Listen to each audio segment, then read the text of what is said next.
level in the market in that environment, in the particular situation that we're talking. So the reverse repo is cheaper than the repo rate. And if you look at the question that you just mentioned, how would be the rate, interest rate, when the repo rate is increased, right? So the interest rate will also be increased when the repo rate increases, right? Yes, yes. So then, if Because the inflation is rising, then repo rate will be also rising. yes, yeah, you can say that way also. So if the Okay. interest rate is higher, or if they are rising, that means somewhere the repo rate has been changed, right? So if the repo Yes. rate has been, you must have seen news coming. The repo rate is not going to be changed. It will remain as it was before, especially in this time, this difficult time. So every quarterly or every 3 months time, RBI comes up and says the repo rate remains unchanged. Unchanged means it is as it was before. Yes. So and at times RBI says the repo rate is going to be increased by 25 basis point. So if Yes. 25 basis point means 0.25 percentage is being increased as a repo rate. So if the repo rate changes, then your interest rate will also change, and vice versa. You can say if the interest rates are changed by the bank, so that it does suggest banks have got repo rate higher than what the repo rate was earlier. So that you can say. Okay. Yes, sir. And also, sir, I gone through some of the news. Yeah. So, means Go Air is going to bring his IPO. So, is it the right time to bring the IPO? Means now Which is one? not Which one? Which company? uh, Go Air airline company. Go Oh, Air. Yeah, yeah. but So yeah, right. means now So the means number of departure they have means in the 2020 and 2021 it is very low. hmm. So fundamentally it is going to affect. So that is it the right time to bring the IPO? Yeah, so if you look at the ideal outlook of the financial market, probably it would not be the right time to go for an IPO. But the fundamental reason of going for an IPO could be multiple reasons. One is because you have got a need uh, at the moment. So need of funds are there, and without the funds, you cannot continue in the business for a long time. So that might be the reason why the company is planning to go for an IPO. So maybe the IPO is not a big hit when it is done in a normal circumstances, when the market are behaving normally and everything is in place. So if company plans to do IPO, then it might be quite different than what it is now. But there are other nuances attached to it, because the company needs money to run its business, to pay salaries to its employees, and all other visions and visions and ideas which company would have got. So to execute those ideas and plans on ground, they require enough money. And given due to this whole situation, there is a probability they would have a run out of their surplus money, or the money which they were having with them earlier. So that is the another reason, or you can say the compelling reason why the company would be going for an IPO now. But they must have done some assessment about the whole situation, how the market is looking like, and what would happen to their IPO. So the company would be comfortable, like there would be some investors who would be hoping the IPO will come at the fair price. If it comes on a fair price, at a reasonable price, looking at the circumstances and all, then it can become a hit also, because people know there is a high value in airline stock. Why? Because there is a problem. Everyone acknowledges the problem. We all know there is a problem in the airline business at the moment, and it is going to be a problem for some more time. But we also know the airline business will have to kick off. If not now, then tomorrow or maybe sooner, that business has to start. So therefore, once the business kick off, so then the value will automatically be seen in that business. So that would be another reason why investor, if it is fairly priced, if it is looks reasonable to the other company which are there which are already listed on the exchange, then investor might feel like it is a good uh, value proposition of investing their money and going with that IPO. So that could be the, and I'm sure they would be coming up with a fair price. Then only it would be making sense to the investors, right? Yes. So that is how it is. Any other news that you would have read? Anything you want to maybe add? You want to share? You want to, as in, be it related to your money market that we have done yesterday, or maybe the generic information that you have gathered from anywhere. If you want to share that information for the for others' knowledge also, it is something like should be made as a practice, wherein anything that you read, you find it good, should be shared with others. Similarly, the everyone should be following the same practice so that you can we all can enhance the knowledge around financial market, right? Okay. Excuse me, sir. Yeah. I was quite unhealthy yesterday. So how can I get this recording? Yesterday's Okay. recording. Yeah, no worries, Nishant. So first, yeah, first priority is taking care of the health. So that without, I saw your message, but I saw that late. So Mhm. so you can get it from Damni. So all this recordings is available under some link which are managed by the admin team, right? So just drop in a message to Damni, and she would be able to share the link wherein you can access all the recordings that we have made so far about Okay. previous chapters and all. Okay. Then I'll mail her. Okay.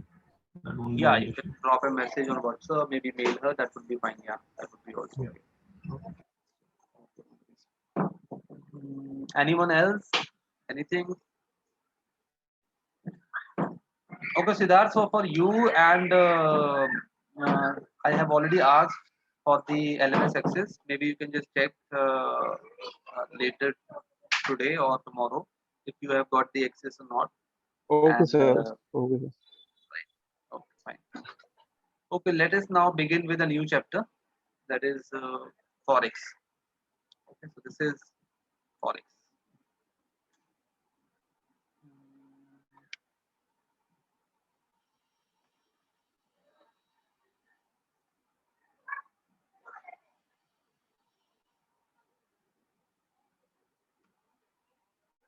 Okay, so what is Forex? What is your understanding of Forex is? How do you uh, look at Forex when someone talks about Forex or someone asks about Forex? What comes to your mind? How would you define Forex? Anyone? So these are the items that you would do here. Purchasing one country currency in exchange of another country currency. Right. So exchanging one currency with another currency, right? So that's the definition for Forex. Yeah, it's a That's very right. highly volatile market, Yeah. and yes, of course, it's a exchange of one currency in pair of another currency. If we take an example of USD INR, Mhm. so it's applicable on how the change of USD affecting Indian rupees. Mm, right. So this is a market which is quite volatile, as we said. That's true. Uh, and at the same time, it has got a lot of volumes also. And this is one market which operates 24 by 5. As you can say. So it is a 24-hour market. If you look at the other market, which is as in your equity market, especially, so it has that has got a window of about say uh, some 7 hours or 8 hours, you can say. So, but if you look at the FX as a market, this market continues for 24 hours throughout the day in different ways, right? So that's a good part about this market. And so let us move on and discuss about the item that we have got. So if you see the daily transaction volume, it's quite huge. You can see what is the volume. Daily transaction is about 5.09 trillion. So in a sense, one, it is the most liquid market. The most liquid means a lot of transactions happening every day. So this is the most liquid market. then largest financial market. This is the largest financial market compared to any market you look at. So the FX market is the one which is very huge. Thereafter, the derivative market comes after the FX market. It is a derivative market which has got huge volume. However, if you look at Indian market, you will clearly see the bond market is not that big, and equities is bigger. Do you see the same trend? Do you see the same trend in Western market, in the US or in the European market? As in the equity is bigger than the bond market. This is how it is there, or you see it differently. Anyone has read about it maybe? Okay. So just to give you some information around the same, if you compare the US bond market vis-a-vis their equity market, you will realize, you will find the bond market is huge. The bond market is bigger than their equity market, which is not the case in India. So India is uh, still a uh, growing market in terms of the financial market. Also, it's quite a growing one. It's not very old one. You very well know. So the equity is something which is quite huge in India, but the bond market is still growing, and slowly and gradually the trend is being coming in India also, because Indian market is going to copy what is happening globally for sure. So the bond market is going to be big sooner in India also. So that is how the markets are. So first is that this FX market is big, then derivative market is there, then the bond market is there, right, and then your equities market fall in place in terms of the volume. Excuse me, sir. Why Yeah. is US bond market is so big? As in the US Treasury rates are almost in 0.5 or 1% around returns. Yes. Uh, why is it so that it's so bigger than the equity of US? Right. Yeah. So the main, as in the reason for in Western world, be it US or you talk about European, because you know that their markets have saturated, or you can say they've already grown to a large extent. So when I say they've grown to a large extent, so means the interest rate that we say, the difference is not huge. So they can afford a loan at a very cheap rate. And when you can afford loan at a cheap rate, where you know your liability is going to be fixed, you know what coupon rate you're going to pay to your investor over the years, and what money you can make from your core business and all. So you have a very clear visibility, you have very clear understanding how you're going to operate. However, if you look at from the equity point of view, so equity again, I'm not saying equity is not there, equity is still there, right? But now they have moved a step ahead. So to diversify their business, to bring more capital into infusion in the business, they have also expanded uh, their their their, uh, uh, their ways into bond market, and the bond market is quite a reasonable market there in the Western world.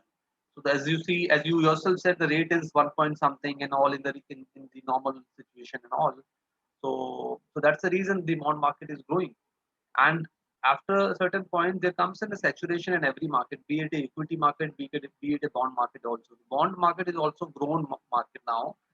And there is another thing that I'll mention about in the subsequent slide, which will also answer partly why the bond market is big. They can avail loan at a very cheap rate, and if you can avail something at a very cheap rate as a company, as a government, or as other stakeholders in the environment, probably your bond market is going to expand, and that would be the reason. That is the main reason why the bond market is just increasing. So maybe to answer uh, your this question further, we'll discuss it on the next slide, where the same thing will be answered in detail with an example also. Then you would be able to connect it better if you're not able to. Partly, probably you have some brief or some idea why the bond market is growing, but you can again look at the same example with another dimension.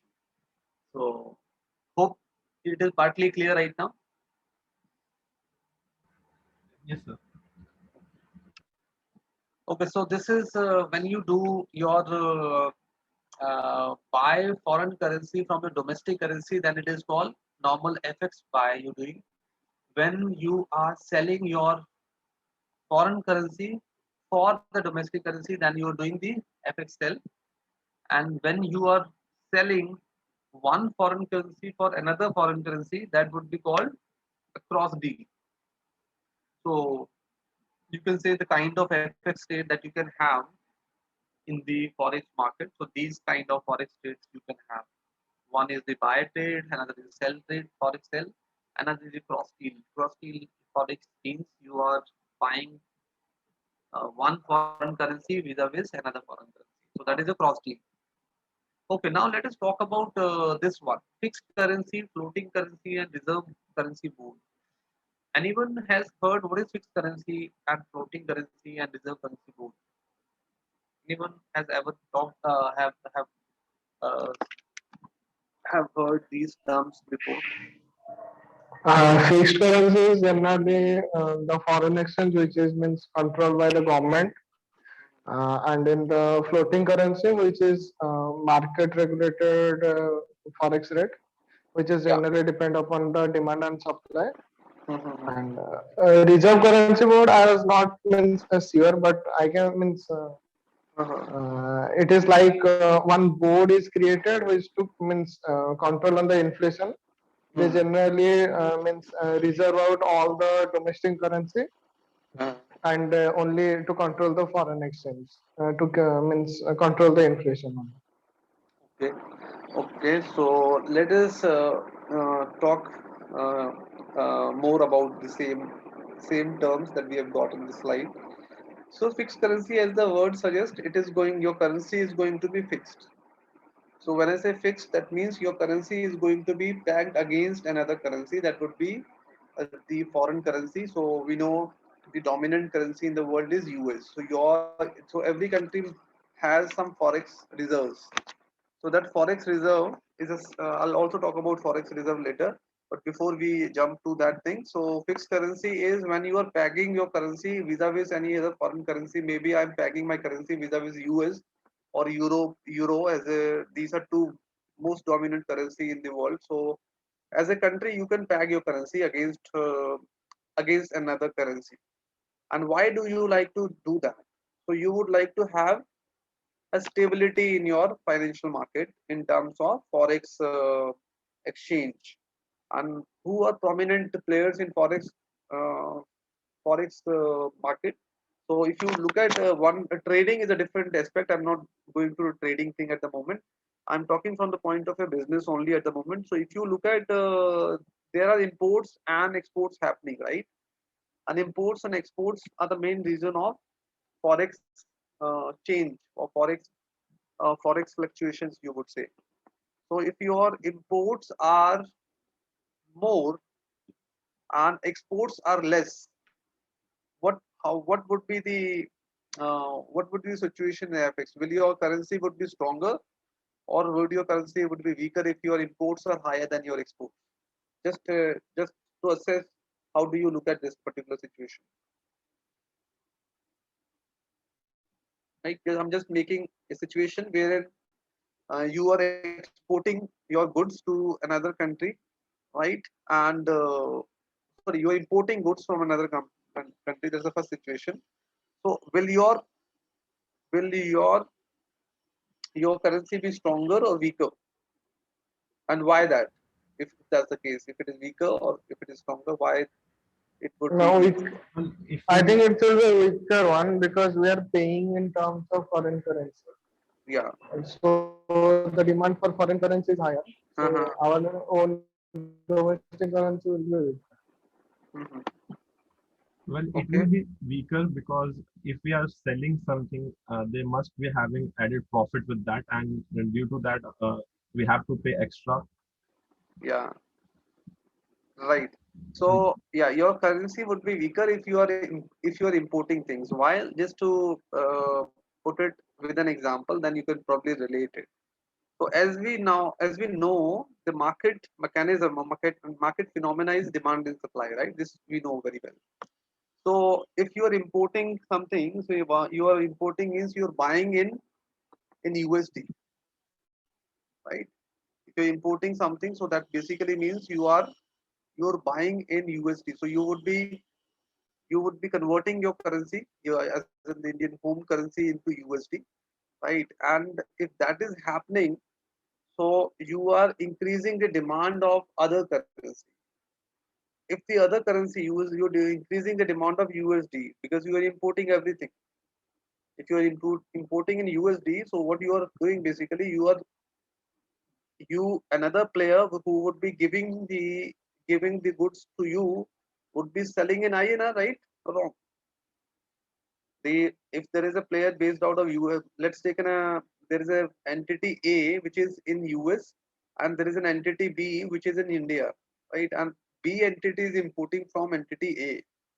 So if you are signing a contract, that means you have signed some contract and you would be giving INR to entity A, and entity A is going to convert that INR into USD, right or wrong? Right or wrong? Yeah, right.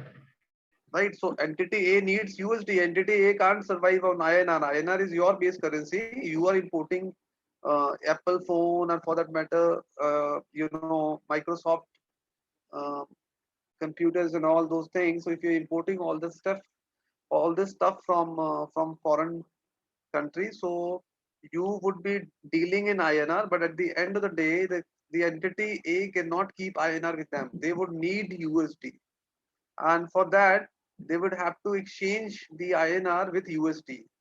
And so basically it shows they are increasing the demand of USD. This is just one scenario I mentioned here.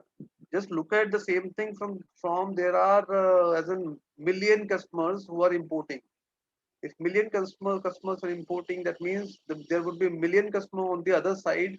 At side A, they would require or they would be converting the INR into USD. So if they need to convert INR into USD, they're increasing the supply of INR and increasing the demand of USD, and increasing the supply of INR. So that way, if something is increased, if something is in excess, and then on the other hand, the other thing is is not available in the enough quantity, so demand will increase for the particular quantity, and because the INR supply is just going to increase, so your INR will devalue, your home currency will devalue. Hope it is making sense what we're talking here. Sir, will the every transaction taken place, even if it's the import export or people are going to travel? So in every Yeah. transaction with other country, then directly or indirectly we are strengthening the US dollar. Because let's Yes. say we are means we are exporting to another country, which currency is less popular. So we Mm. cannot have that country currency. So you need to means deal in USD only because it is globally accepted. Yeah. So means directly or indirectly we are strengthening the US dollar. Yes, you can say that way. So if you're dealing with a country which does not, which that currency is not a global currency, so basically you would always like to have a global currency in between to transact. So that way you can say Yes. indirectly you are strengthening USD or Euro for that matter, because Euro, USD and GBP, right? GBP means US, Yes, yes. Great Great Britain Britain. pound. Great Britain pound. These are the global currencies. So most of the transactions which happen on global currency only. And one is their domestic regulator do not allow trading of their domestic currency also. So all Yes. like INR is not tradable. Yes. INR is not Means tradable. global. Yeah. So as in it can't settle physical. Physical when I say it cannot go directly in the account of a foreign customer, right? It can remain in your territories only. It cannot globally settle. So if even, but that does not mean there is no trading happening in INR. Trading does happen. So there is a mechanism of a trading done in the emerging market currencies, or you can say that currencies which are not which are not traded at the global level, or which are not allowed to be tradable. You can put it this way also, because the regulator do not allow these currency to be traded. So those currencies are traded in a different form that is called NDF. NDF stands for non-deliverable forward. If you have heard about this term, probably we'll talk about it.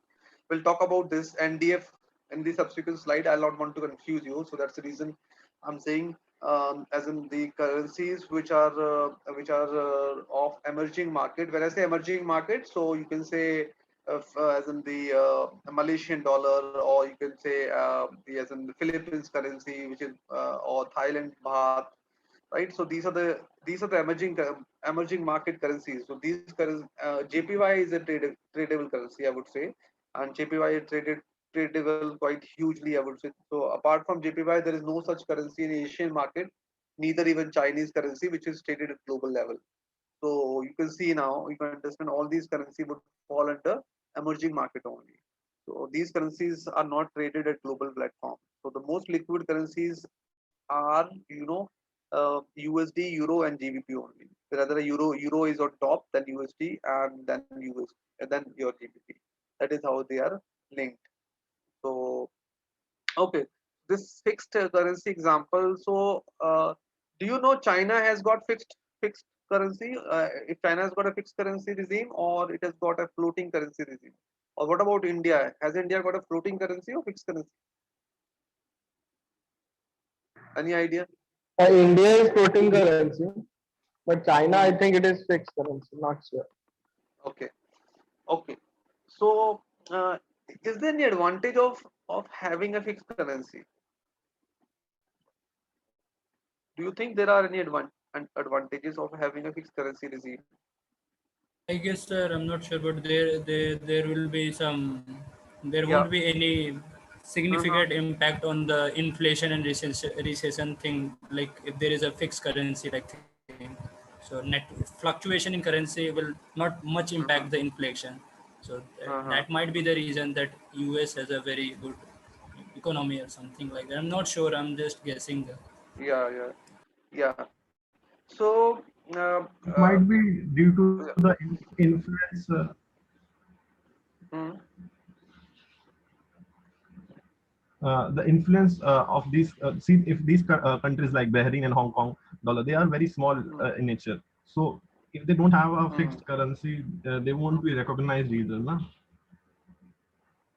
Hmm. Right. So, so I'll give you the reason why why countries tend to have fixed currency. So, partly you answered. So, one is, if you have your currency fixed, probably there would not be a huge fluctuation in your FX rate, and that way you'll be able to balance the trade and export happening from your country, right? And so there would not be there would not be any imbalance in your financial market as a whole, because at the end of the day, it is the money which is driving everything. So if there is a this is a very huge market, as we already talked about, and everything is dependent on your export and import. We know everything is dependent on export and import. That is how the way countries are being run. So if there is no fluctuation in your uh, FX, there is no fluctuation, or very less fluctuation in the FX, probably the impact would not be huge, and the economy would be insulated from the sudden change in the value of the currency and all. And that way, the traders and all the exporters, importers would be happy about. They can gauge very clearly what would be their receivable, what would be their payable in the future. When they sign a deal with the client outside or from the client here in India, the sign is a deal is such wherein the payment comes after a certain number of months. And if they have a fixed currency regime, so they have some kind of certainty, like what would be the money available in the form of receivable after a certain number of months. So it gives a sense of security, you can say, when the fixed currency regime is followed by any country. But on the other hand, if you look at from the disadvantages point of view, when a country has done fixed currency, so fixed currency is done by having the enough cash reserve only. It is not something you cannot fix your currency unless you have enough cash reserve. Unless you have enough cash in reserve, you will not be able to fix it. So how what I'm talking is will be explaining with probably with an example, then you will be able to understand it. So so that is the another reason. So countries will continue monitoring their cash reserve, because foreign reserve, right? Foreign reserve, they need to constantly monitor the foreign reserve, because without foreign reserve you cannot have your currency fixed. And if you don't have your currency fixed, probably it may become a problem. It may become a problem. You will not be able to manage the peg that you have maintained with the foreign country, with the foreign currency, you can say. And if that peg breaks, everything will go haywire and there would be mess. So, so this is something which a country has to do intentionally, and it requires some level of effort. And if as a country is putting some effort here, probably they will not be able to focus on the other areas where they should be focusing more strongly. So the development, employment, growth, all these areas are of more importance than just going and fixing your currency. Right? Fixing a currency is maintaining enough cash reserves or foreign cash reserves with you, so that you can have your currency fixed. However, if you're not able to do that, then your currency will break. It will not remain a fixed currency. So if it breaks, then it becomes another problem. It becomes another challenge. So this actually happened in past. There was a crisis in that is called the Asian crisis. So I'll also probably talk about that later. But first, let's start. Let's understand what China has done. China has done a currency fix. Why they have done a fixed currency? To understand this, let's move to the Excel file, and I'll probably try to show it there. One second.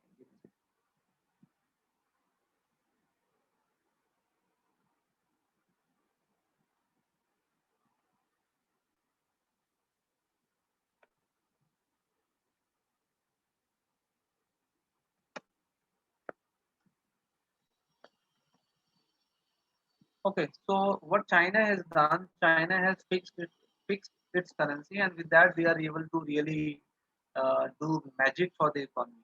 How they are able to do a magic for the economy is because of this the fixed currency regime which they are following.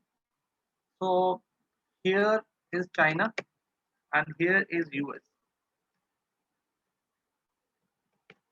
And when you look at China, do you think China is an exporter, as an is a big exporter, or is a big importer? Big exporter. Big exporter, right? So largely, China exports everything, everything which you might think of.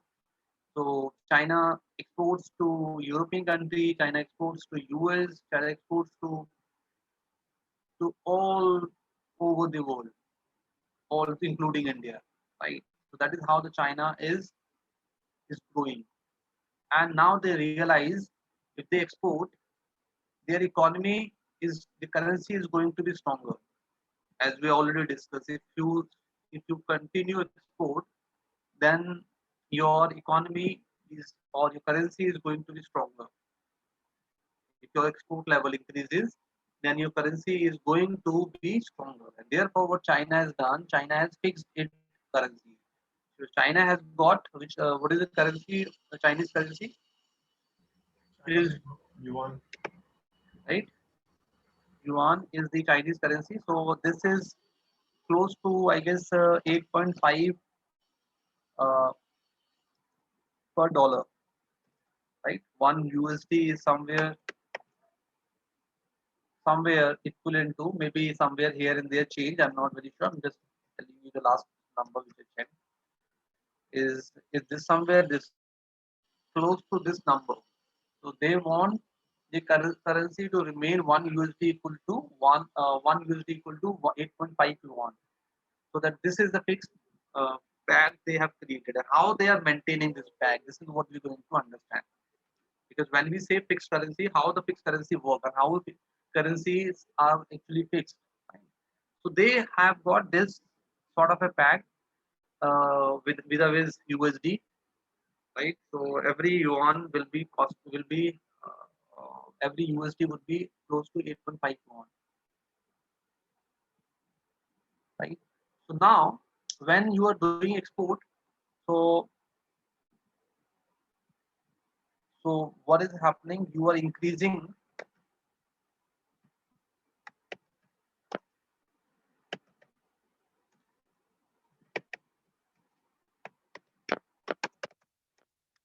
supply of USD,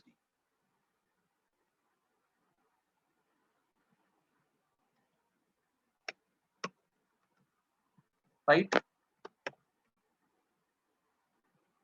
Or if you see China,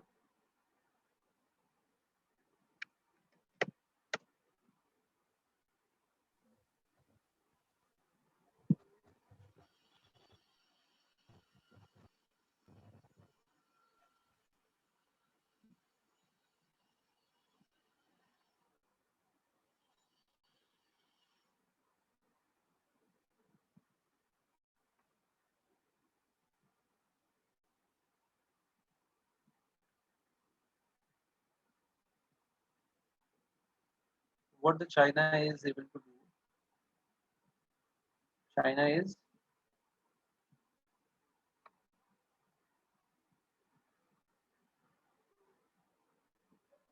one second.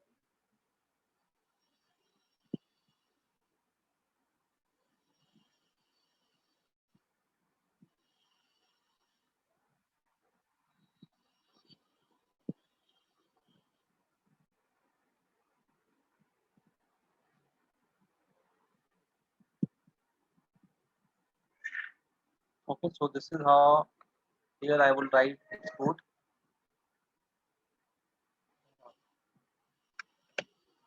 right? So the export is from China to US, and with that, China increasing supply of USD.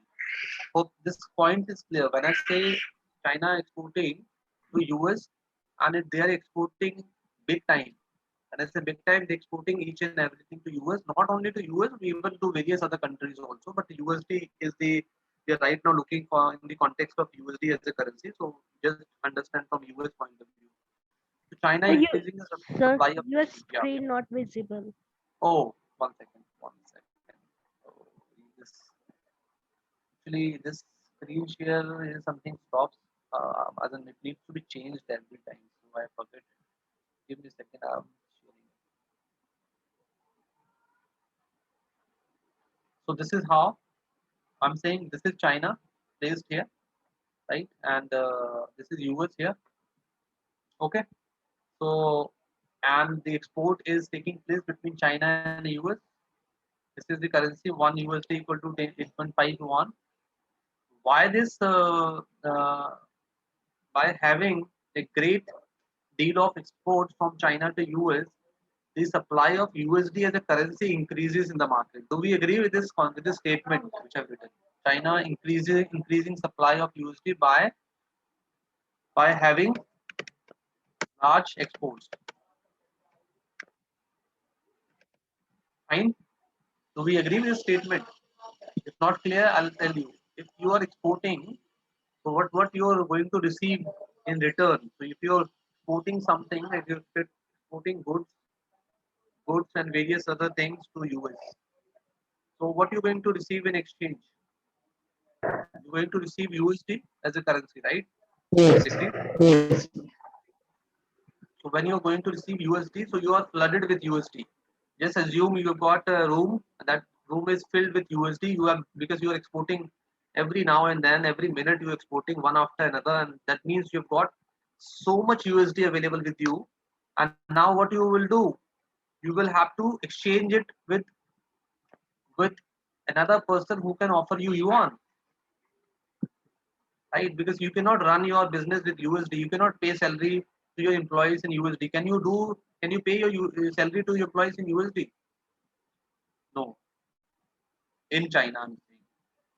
So you would require yuan only. So therefore, whatever USD you've got, you need to change it with yuan.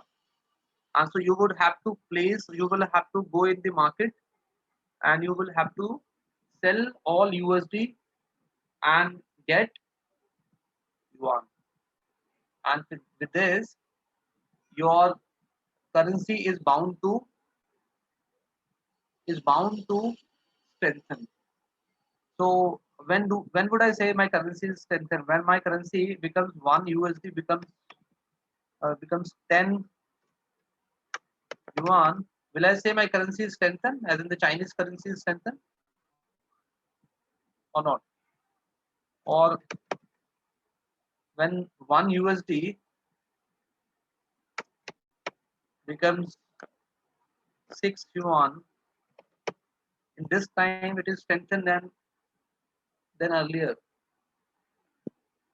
I'm just trying to understand that everyone is on the same page. We should not be having a different thought or different idea about the currency, how the currency valuation, and when we talk about the currency strengthening, we should actually be understanding how it works, right? So when one USD is equal to 8.5, and when one USD becomes 10 yuan, and when one USD becomes 6 yuan, in which condition you will say it is strengthening from the previous condition, One USD to 6 yuan is strengthening. right? Everyone clear? Yes, sir. Okay, fine. So this is the so ideally with export this should happen. Agreed. With export this should happen, as in your currency should strengthen. Agreed, sir. It should The not. more the more the export, the more stronger will be the balance of payment. Something. Right, right. Now let's understand. Now we're talking about the fixed currency, because we're talking it should remain fixed. It should remain 8.5. This is our discussion, right? Why it shouldn't, given the export will actually strengthen your currency, but China has still managed to keep it fixed, and how they have managed to keep it fixed. This is what we're going to discuss now. So whenever the situation arises when you need a lot of yuan, and demand, there would not be supply of yuan available in the country for sure, because everyone is exporting. If everyone is exporting, that uh, that fundamentally means everyone has got excess of USD. So who can become a savior here? Who can help? Who can help? It is the only central government who can help. The central government can help. So if as a central government I start printing yuan, more of yuan I make available, I ensure more of the yuan currency comes in the market. There is central bank, central Chinese bank.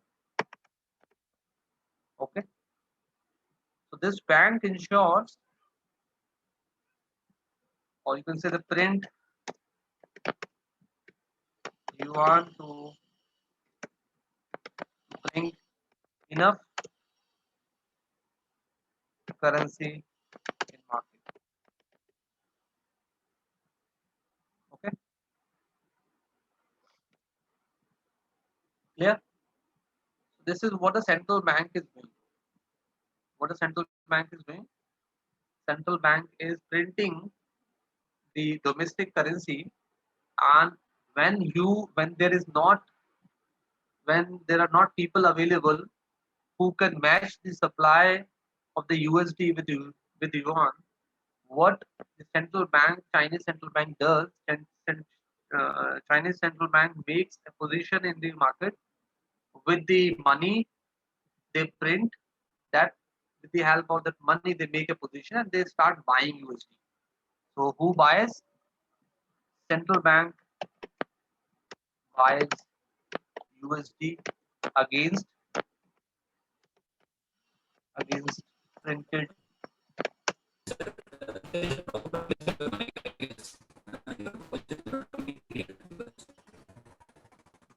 Yeah, any questions? I guess your voice is not coming if in case anyone is asking a question.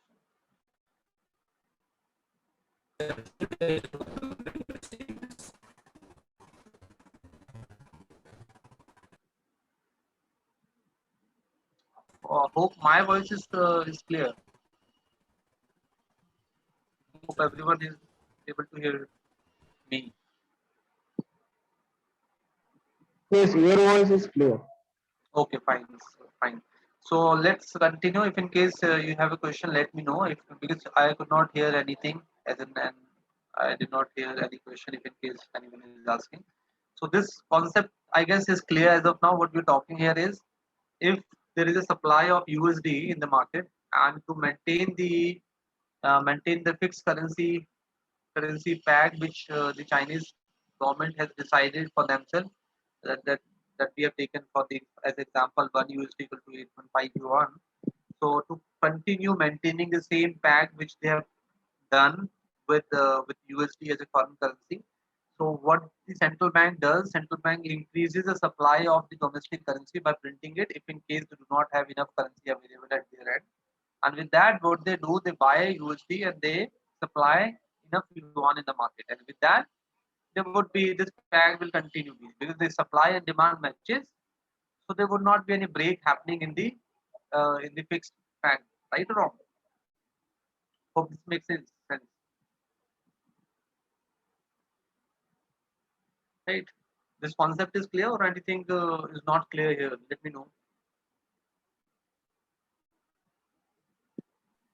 Sir यहाँ पे fix हाँ hello हाँ, go ahead. ये यहाँ पे sir ये fix कौन से वाली है मतलब ये 1 USD is equal to 1.8 yard या 1 USD 1.6 yard No, no, no. Yuan is the US as in the Chinese currency, right? Okay So this is and the USD is the foreign currency. So आप क्या कर रहे हो as in from the आप Chinese point of view, you are keeping this fixed. Means you can say either 8.5 is equal to 1 USD or 1 USD equal to 8.5. That's the same thing. So you are not making this currency change. As in your currency will remain same in conversion to USD. So if you require 1 USD, you will get 8.5 yuan every time. Every time you're going to receive 8.5 yuan against the USD that you are receiving from your clients in USA. You have clients in USA to whom you are supplying goods and everything from China, and against that supply you are receiving USD as a payment.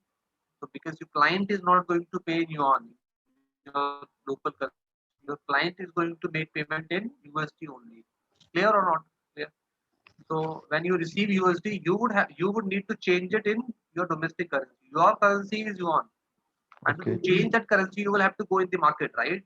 That is right how you sir can change it. So when you go in the market, if you don't find enough buyer for USD or enough okay seller for yuan, you can say that this way also. When you are selling USD and buying yuan, so if there are not enough buyer for USD or there are not enough seller for yuan, so that basically means you are not your as an you would not be able to continue maintaining this peg which you decided one point in time. जो आपने एक बार decide किया वो continue नहीं हो रहेगा क्योंकि supply demand अगर हिल गई तो ये पैक भी हिल जाएगा, राइट? तो अब इसको बचाने के लिए चाइना का सेंट्रल बैंक क्या करता है कि China central bank makes a position in the market. They say, okay, don't worry, I'm there to protect you.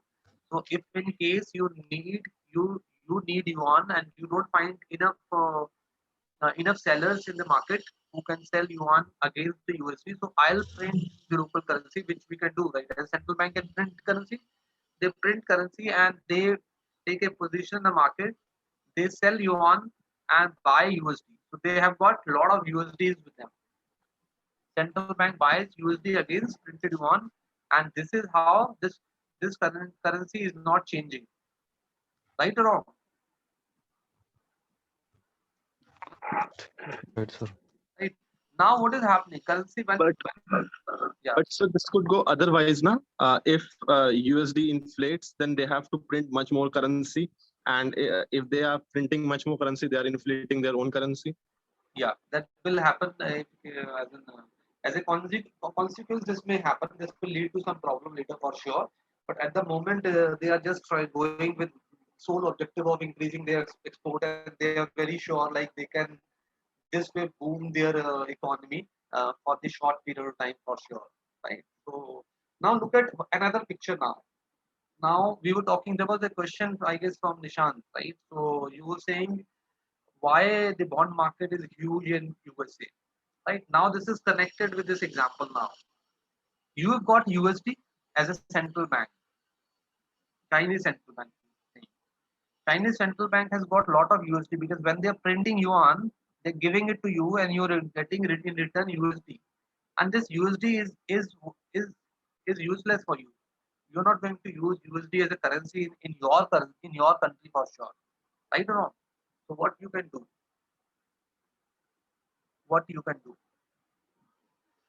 you can give USD to people who need it, right? Correct. This is the thing that you can do. So Chinese bank has got surplus USD currency with them, and now what they do, they say, if you need loan, come to me.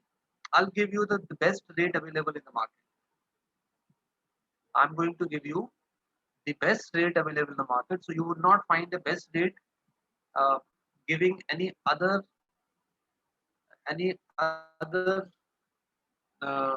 person in the market than me. So that way they are able to buy treasury bonds from US governments, and also corporate bonds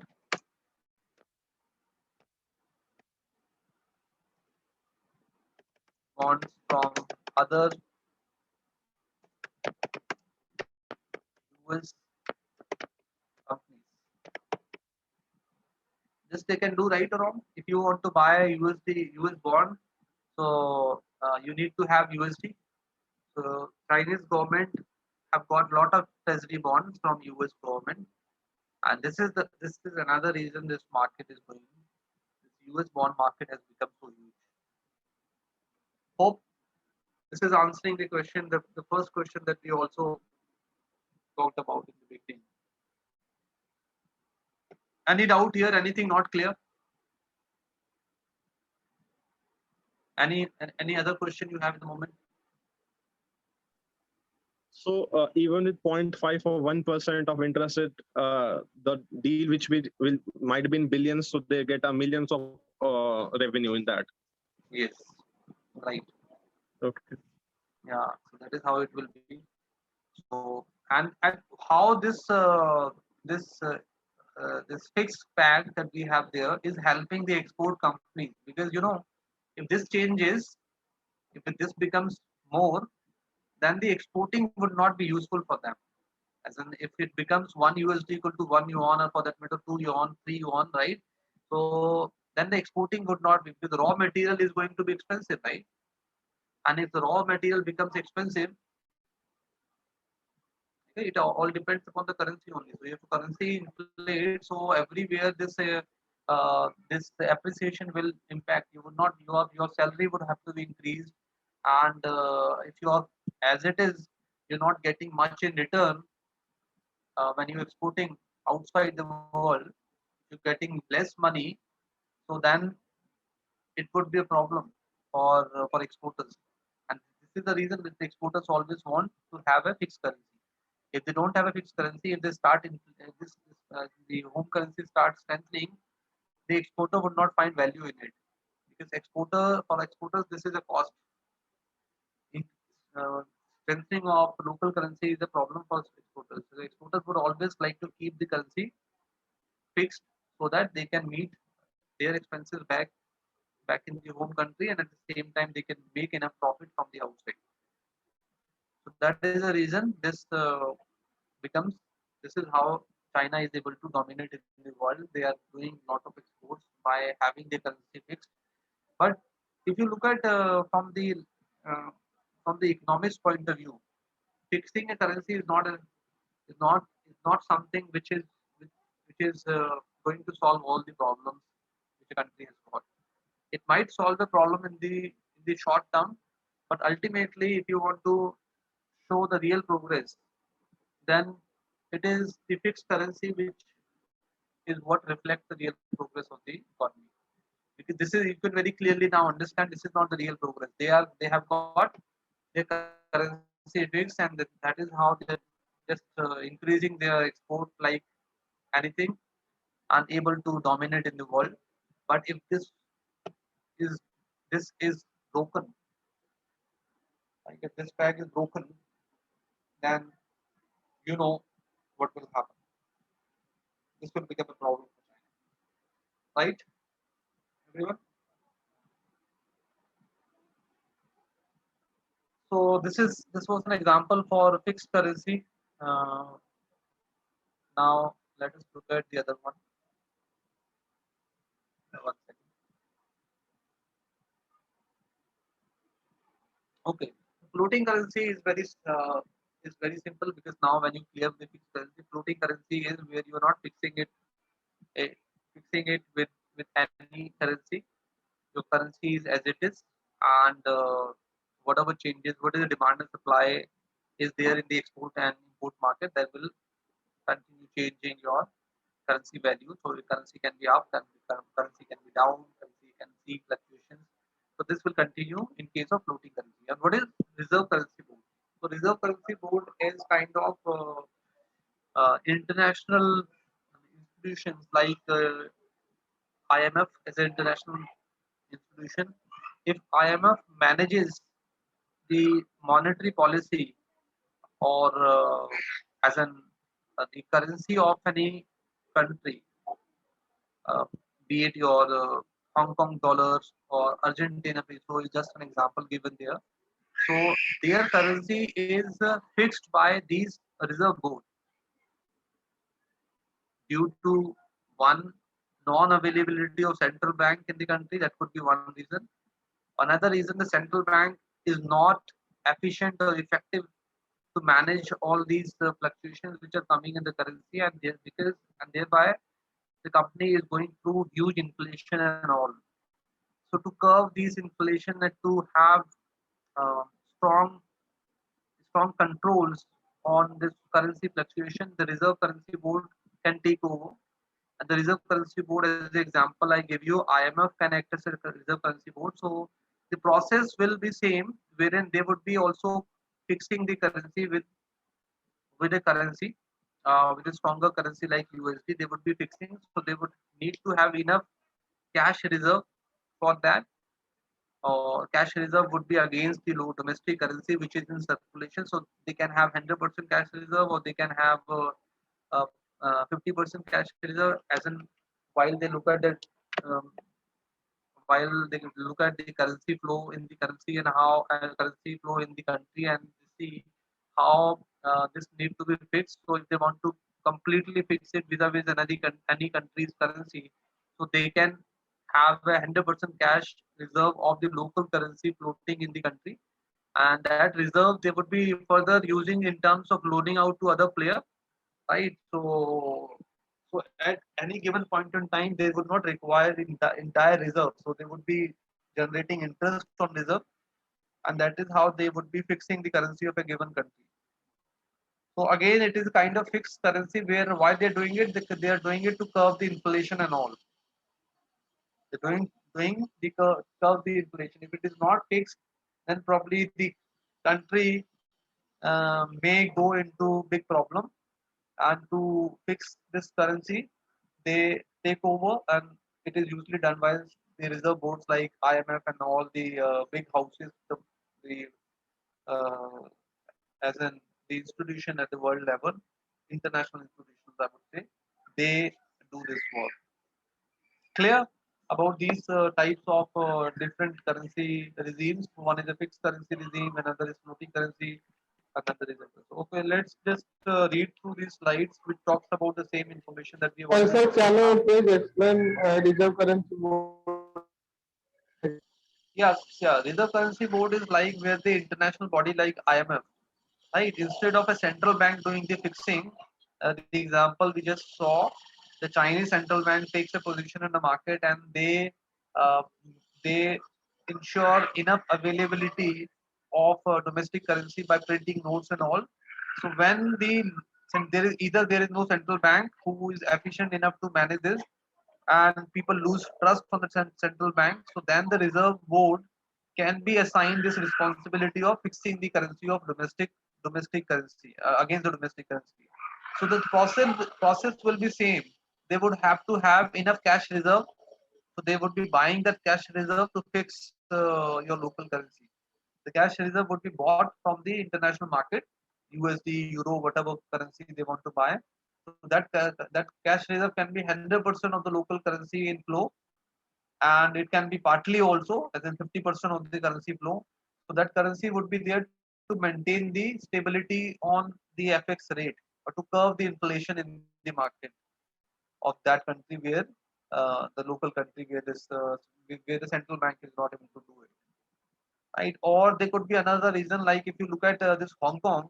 Hong Kong has got this reserve currency board because Hong Kong has a different history. If you go back in history, Hong Kong was leased by China to UK back in the history. So now the China has started claiming uh, Hong Kong, but it was leased for 99 years or something. So there is no central bank who is kind of controlling the central. It is more of China, I would say, who is controlling Hong Kong also now. And so that is the reason it is run from the international monetary. This IMF body is actually controlling the currency in Hong Kong. But it can also happen when the central bank is not capable enough to manage the currency fluctuation and manage the reserve currency and all this, because this requires an effort, as I said.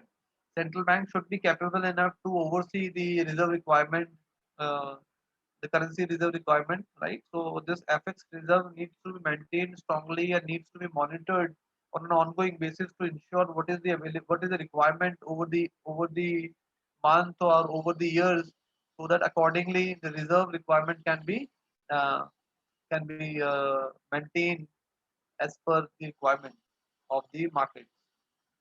So this is how it is. So here, if you look at the drawback, as in the disadvantages, is this at the one side it is a good thing. The reserve board is fixing this currency for the local country, but on the other hand, they were just copying, or they are mirroring one currency vis-a-vis other currency. So if due to any reason the currency against which it is fixed, if that currency increases, right? If that currency is strengthened, or they increase the interest rate there, so vis-a-vis the interest rate will also be increased in the domestic currency. That can cause a problem, because if the country is already going through turmoil and they're suffering due to financial crisis and all, so the local country would like to keep the interest rate low. But if the interest rate are risen in a country where the local currency is packed with, so it may cause a bigger problem to this local country where there is, because it is not where reserve board is not going to print any notes, like in case of Chinese example that we discussed. The central bank prints local currency. Here the reserve board is not going to print any notes. They can't print. They can only buy currency in exchange of the local currency, right? This is what they can do. So therefore, it can become a serious problem if, in case, uh, the country against which the local currency is pegged or fixed, if that currency increases, so that may give more shocks to the local currency. So at the one hand, it is good. At some points, it may be bad also. So hope this is clear. Any questions? Okay, so let us move on. If you have any question, do let me know. Countries exchange rate regime under which government or central bank ties the official exchange rate to another country's currency or to the price of gold. The fixed rates provide greater certainty for the exporters and importers, which also helps the government maintain low inflation, which in the long run will tend to keep the interest rates down and stimulate the increased trade and investment. Most major industrialized nations have had floating exchange rates since the early 1970s, while the developing economies continue to have fixed rates. So this is the situation. If you look at from the developed countries point of view, like US and European countries, those countries have got floating currency exchange rate after 1970s largely, but the developing economies shifted to the floating thing later. Like India, when did India change to floating? Any idea?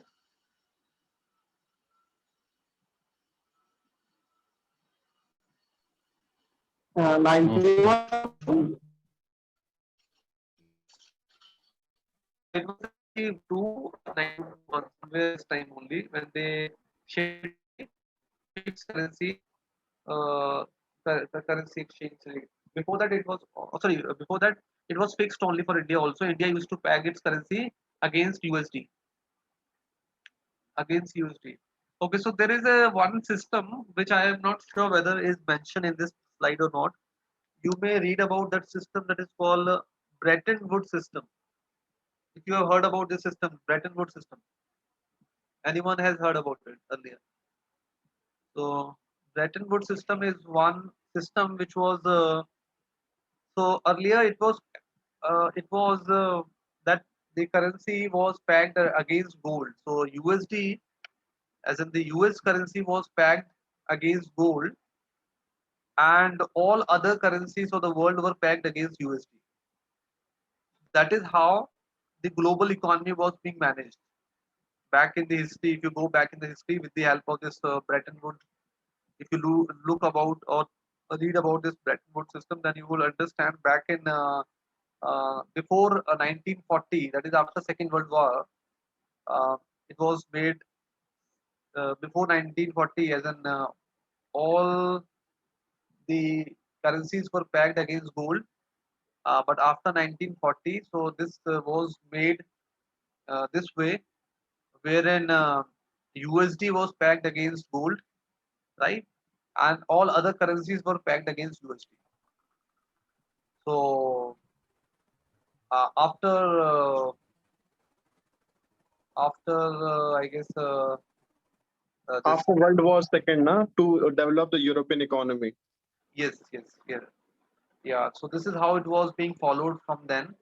But in 1960 or 65 or around 70, this was not possible for US to continue having maintaining this peg of USD versus gold. So they were not able to manage this. Therefore, they demolish this practice of pegging their currency vis-a-vis gold, because they were not able to manage this, and it was not working for them.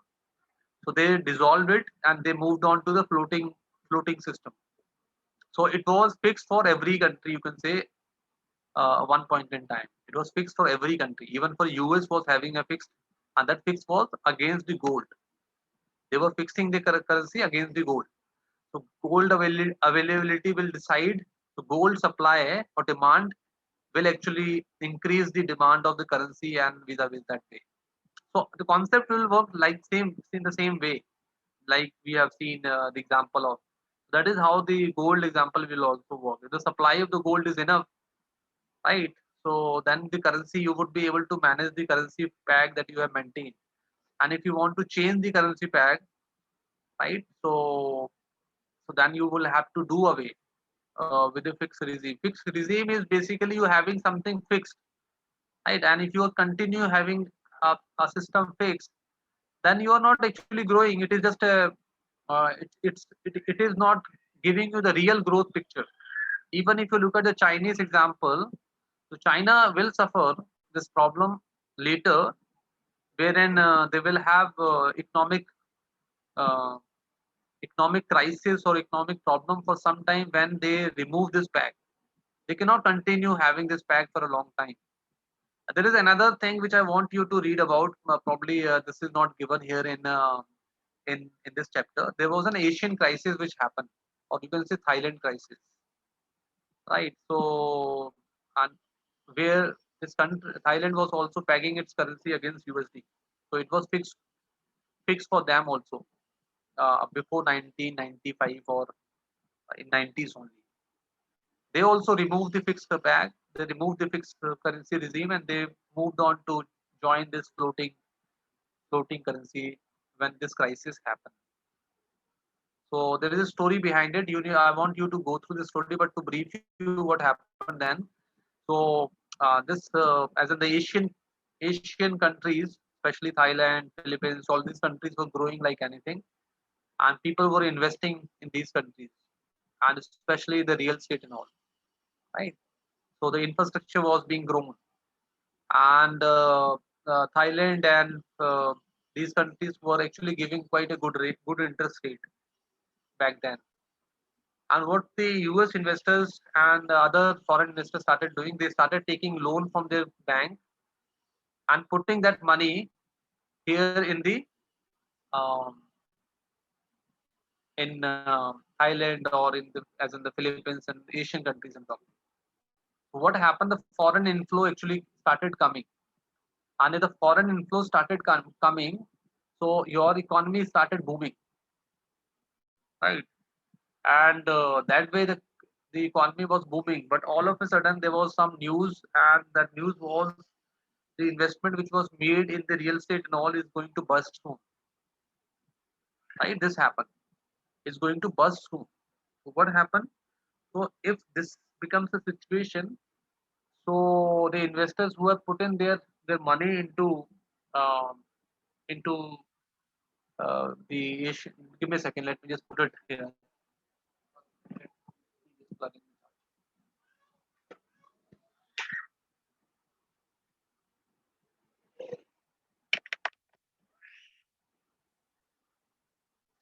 Okay, so what happened? So there were investors who had put in money in. So I want you to maybe read through this. This is not available. Just giving you top of it because we're talking right now the entire the fixed rate regime and the floating rate regime. That's the reason I'm just explaining.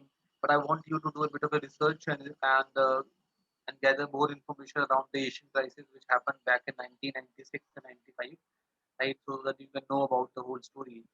So back then, investors from the US who are even taking loan to invest in these countries, and when they were investing, they were investing for a reason, because they were taking loan at 3% uh, from US and were able to get a 11% rate here by converting that in a foreign currency.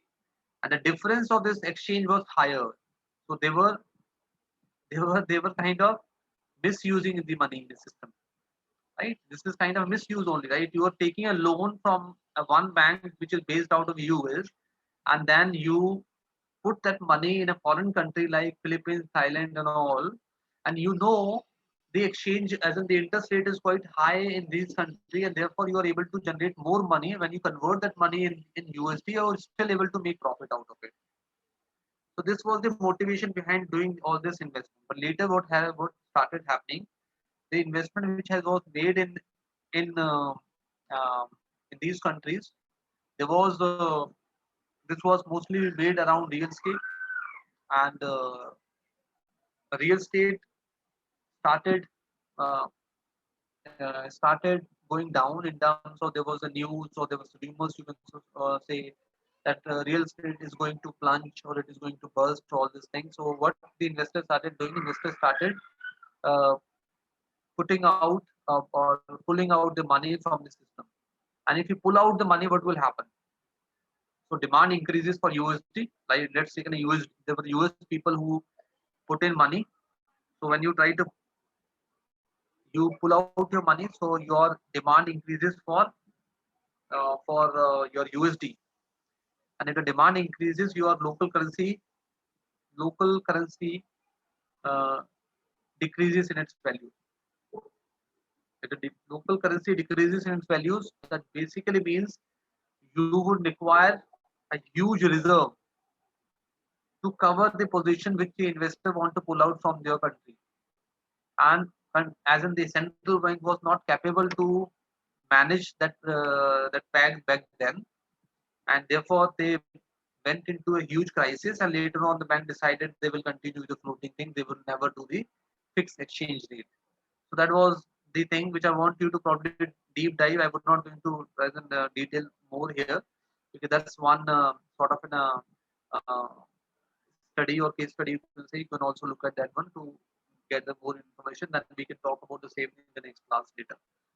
Okay, the floating we have already talked about. I'm not going to explain it more. Just take a read here. Floating exchange rate is a type of exchange regime in which a currency's value is allowed to fluctuate in response to foreign exchange market mechanism. Currency that uses a floating exchange rate is known as floating currency. Floating currency is contrasted with a fixed currency whose value is tied to that of another currency, material goods, or a currency to basket or to a currency basket. Right. So I guess this is the same that we have already talked about. And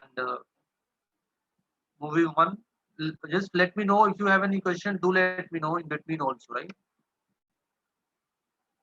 Okay, so this is the this is something which is the view of the economist. They are economists who think that in most circumstances, floating exchange rates are preferable to the fixed exchange rate. Floating exchange rates automatically adjust. They enable a country to dampen the impact of shocks and foreign business cycles and to preempt the possibility of having a balance of payment crisis. However, they also engender unpredictability as a result of their dynamism, right? So that unpredictability will be there for sure, but it is considered to be better way of managing the FX by having a floating rate rather than having a fixed rate regime, which is not a long term solution for economic activity revival or economic activities growth, right? So that is how it is there. Sir floating rate क्या है? Floating rate का मतलब वही है कि आपकी जो currency जो है वो फिक्स नहीं है. मतलब हमने बोला था ना, पहले हमने जो एग्जांपल लिया था उसमें 1 USD equal to 8.5 yuan, right? वो एग्जांपल जो हमने एक्सेल में जब देख रहे थे, अगर मैं उसको बोल दूं कि ये आज तो 1.85 है, 1 USD 8.85 है, कल बन जाता है वो 1 USD इक्वल टू 8, और कल उसके बाद अगले दिन बन जाता है 1 USD इक्वल टू 9 युआन. तो अपने आप चेंज हो रहा है. जी सर. चेंज अपने आप का मतलब मार्केट फोर्सेस कर रही है. मैं बीच में सेंट्रल बैंक आके कोई पोजीशन नहीं बनाएगा. सेंट्रल बैंक आके उसको कहीं बीच में आके कोई भी पोजीशन बना के चेंज मतलब फिक्स नहीं करेगा. अब चाइना वाले एग्जांपल में हमने जो देखा उसमें क्या कर रहा है, चाइना बैंक जो है, सेंट्रल बैंक जो है, वो पोजीशन बीच में आके बनाता है जब भी यूएसडी का फ्लो बढ़ जाता है. अगर यूएसडी का फ्लो बढ़ जाएगा तो नेचुरल सी बात है उनकी डोमेस्टिक करेंसी है वो स्ट्रेंथन होना शुरू हो जाएगी, सॉलिड हो जाएगी जो लोकल करेंसी है. तो लोकल करेंसी को स्ट्रेंथन नहीं करना चाहते, वो ज्यादा नहीं बढ़ाना चाहते. ना बढ़ाने का रीजन ये है कि अगर वो अपनी करेंसी को 1 USD इक्वल टू 1 युआन हो गया तो आप मेरा माल क्यों लोगे? आप मेरा माल तो इसलिए ले रहे हो ना क्योंकि आपको सस्ता मिल रहा है, राइट? नो, बिल्कुल सर. अगर मैं उसको 1 USD इक्वल टू 1 युआन कर देता हूँ तो उसके बाद तो अब तो अपना अपना अपना अपना ही मैन्युफैक्चरिंग यूनिट जो चीज है वहीं से खरीदना चाहोगे ना आप. तो कि आप आज इसलिए ले रहे हो क्योंकि ये डिफरेंस क्रिएट किया हुआ आपने, तो इसलिए चाइना सेंट्रल बैंक करता है. लेकिन फ्लोटिंग रेट से क्या होता है, फ्लोटिंग रेट क्या है, कुछ कंट्री है जैसे इंडिया भी उनमें से एक है, वो अपने करेंसी को फिक्स नहीं करती है. वो बोलती है जो भी करेंसी है रहने दो, जैसा भी है वो रहने दो. तो जितनी भी अगर डिमांड अगर एक्सपोर्ट की बढ़ेगी, बढ़ने दो. अगर हमारी करेंसी स्ट्रेंथन होती है होने दो. तो इसका मतलब ये है कि अगर वो एक दिन 1 USD इक्वल टू 70 रुपीज है तो next day it can be 1 USD equal to 71 also. Another day it can be 1 USD equal to 72 also. Another day it can be 1 USD equal to 69 rupees also. Right? हमारे case में अपने example में ऐसा हो सकता है. उसमें हमारा इंडिया का सेंट्रल बैंक आरबीआई आके प्लेस नहीं पोजीशन नहीं बनाएगा. बेसिकली फ्लोटिंग का मतलब ये है हमारा जो. ओके, ठीक है ना? That is how it floating.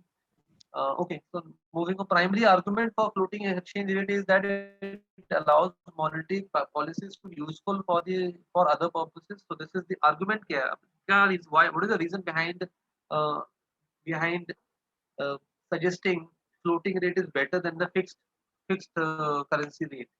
So these are the argument which have been put to support floating rate better compared to your fixed currency rate.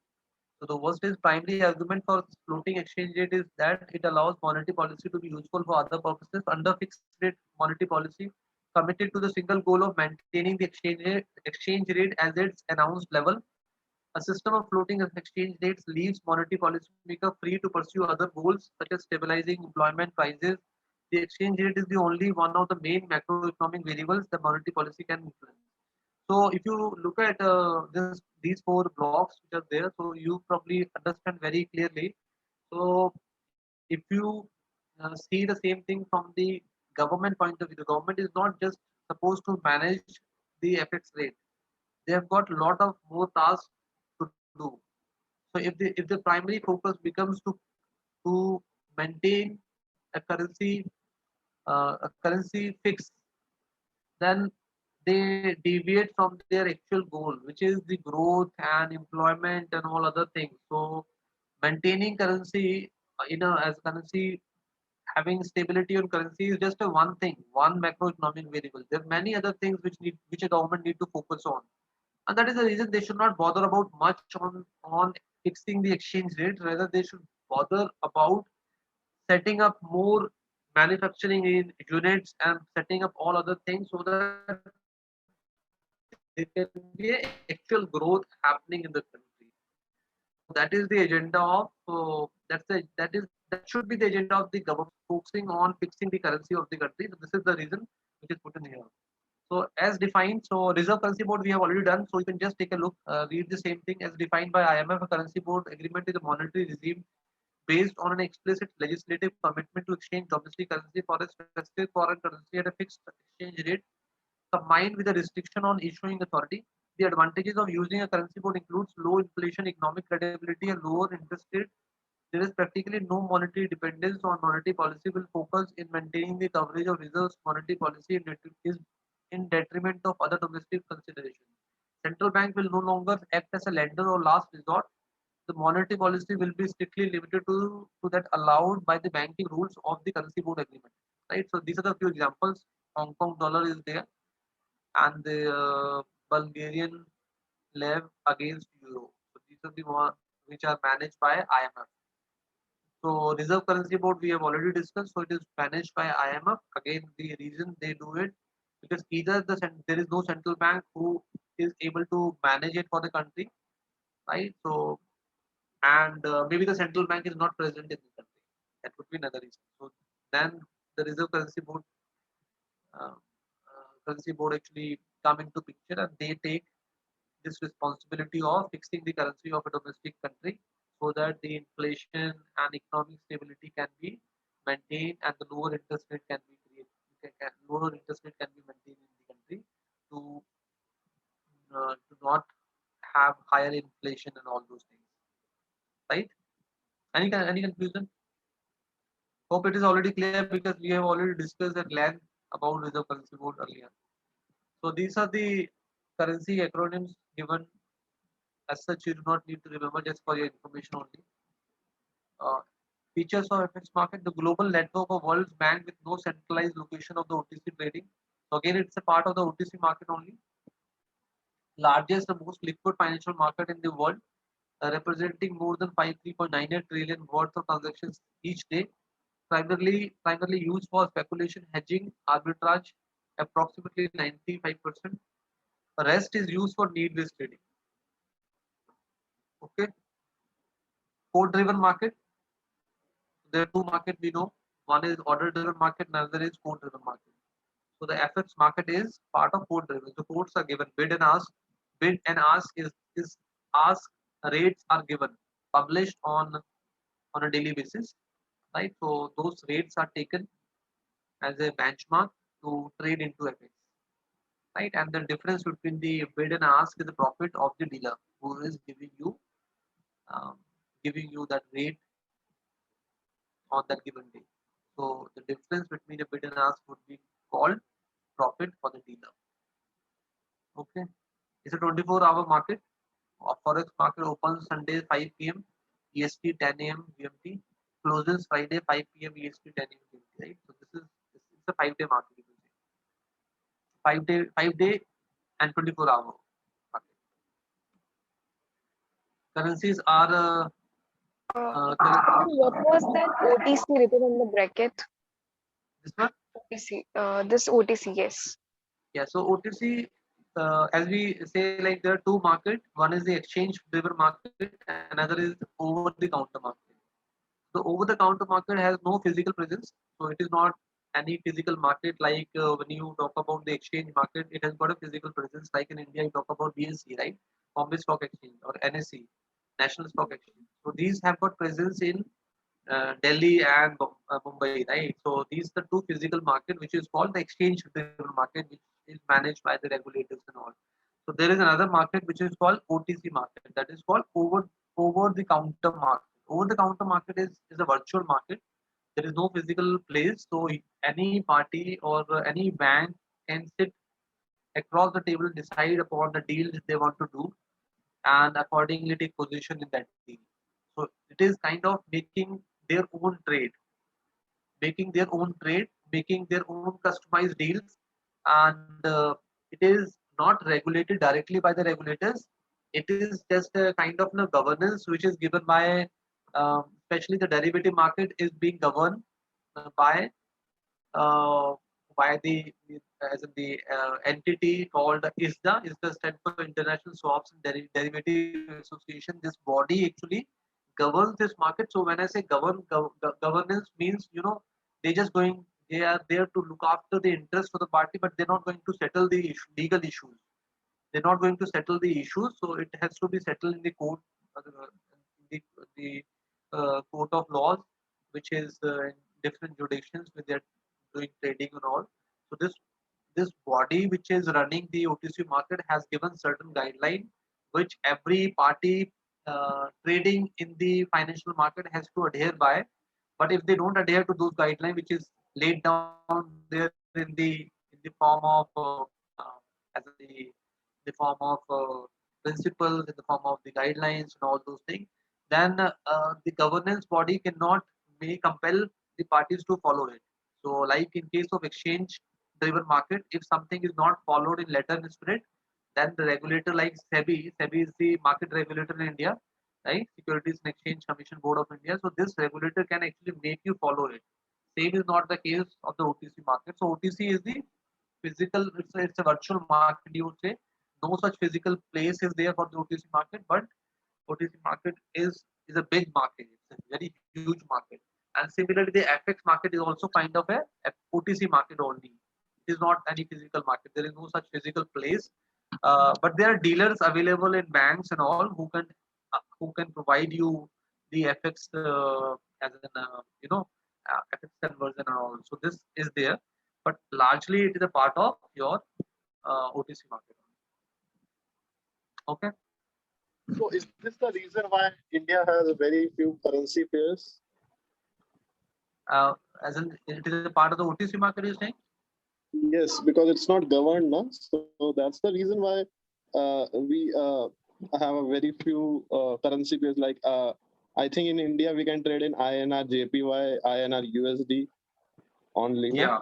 No, you can trade in USD, you can trade in Euro and GBP and JPY, four currency which are the global. Yes, but the reason is very clear, because when you say when you can trade, you are not actually exchanging physical currency. It is this is tradable in a different form that is called non-deliverable forward, that we will be doing later in subsequent slide. I'll be telling you what non-deliverable forward and normal forward trade is. So we'll be talking here, but Indian currency and all other currencies you talk about, you name any currency apart from the five currency which you name, right? Four or five currency. So one is your Euro, another is USD, another is GBP, JPY, and then the Swiss franc. So these are five currency which are the liquid currencies. So the mostly you will see you would be able to trade in these currency only. So vis-a-vis any currency, given these are the world's most liquid currency and most tradable currency, and the traders would always like a liquidity. So trading does not have in a physical settlement form, but trading happens. I would not say trading does not happen, but it happens in a different way. So that way we will be talking later, not right now. That just do not confuse at this moment. So OTC concept is clear, like what OTC is. I hope everyone is clear as a word of the OTC, right?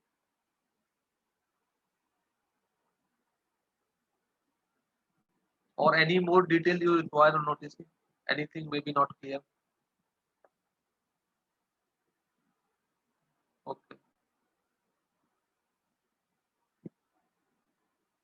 Okay, let us move on. Let me know wherever you need any clarification, you can let me know, right? So currencies are not physically traded; they are transferred from one bank account to another. This is what the feature of the FX market is. Bilateral agreement where trades are agreed between two counterparties, resulting in counterparty settlement risk. So as we discussed, this is part of your OTC market. So these are the bilateral agreement. Bilateral means one. Uh, it's an agreement between two counterparties or two parties. You can say they are agreeing to the trade basis their requirement and basis their understanding about the trade, and they are preparing a deal and all those things. So it has got counterparty risk or settlement risk, you can say, right? So that is how it is. Settlement. When you talk about settlement risk, settlement, any idea what we're talking is when settlement risk when we say?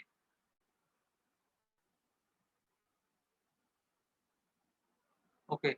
In the context of settlement risk, there is a term that is also very common. I would like to refer to that term. Uh, you may Google later and look at this particular term. There was a bank in uh, Erste Bank. This was an European bank. It was bankrupt, right? And this bank was dealing with the US bank or US counterparty, US financial counterparty. They were having they were supposed to receive euro, right? And they were supposed to make an USD payment to their USD payment to this counterparty in USA, right? So they were able to receive their euro payment in time, and these currencies have got a different cutoff windows because the currency clearance is given by the central bank of those countries, and there is a time difference between US and the other countries like European countries. So therefore, the cutoff window for those currencies are different. So if you talk about the euro, the cutoff window is usually 3:30 uh, GMT. GMT means UK time, and this is for euro, and for GBP it is 4 p.m.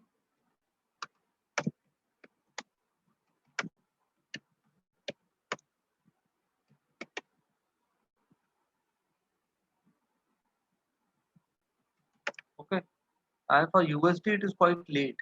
So USD, as in if I remember, it is around 10:30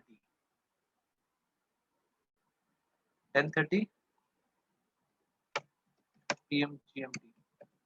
So if you can very clearly see, there is a quite a big gap between these currency windows. So this particular bank was supposed to receive euro, and they received the payment in time, and they were to make this USD payment. And this US financial counterparty was expecting the payment will come. By the time the payment could come to them, this bank filed a bankruptcy in in Europe, and therefore all the payments which were to be made from their end, all those were halted uh, as per the bankruptcy rule. So that was a settlement risk which a counterparty has, and what was the OTC transaction only. So this is called Hersted Bank, or you can say Hersted Bank is also called a settlement. It is Hersted Bank slash settlement risk. You can say why we are saying settlement risk. It's compared with settlement risk because this is one fine example which gives a very clear message about a settlement risk which a OTC market has got when two bilateral agreement is signed between two of the banks privately. So there is a certain level of risk, and those risks can never be mitigated fully. Okay, let's move.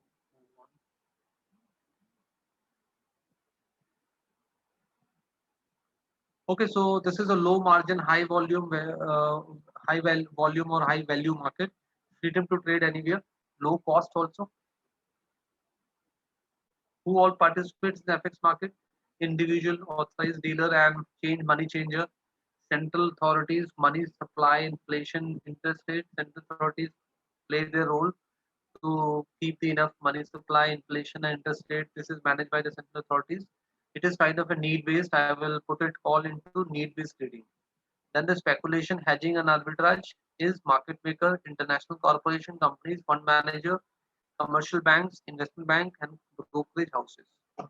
Right. So this is the this trading is done by these players only. Market maker, the international corporation, companies, fund manager, commercial banks, investment bank, brokerage houses. So they are doing speculation, hedging, and arbitrage, and all those things is done by them. Hope this is clear. Any questions? Okay, so who are market maker? Any idea? Who are market makers? If anyone has heard this term before.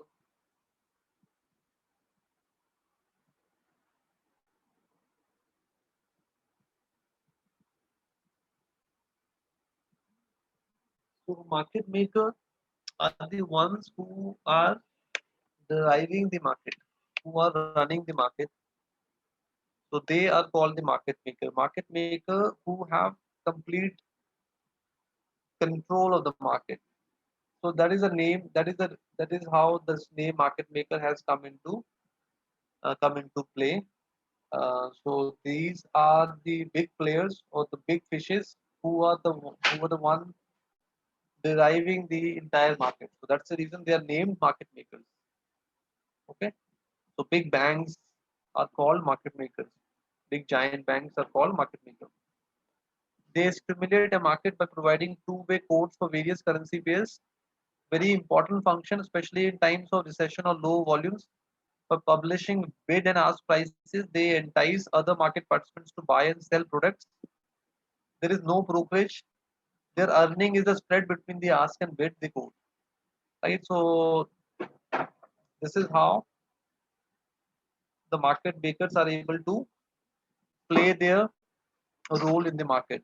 So they are running the market.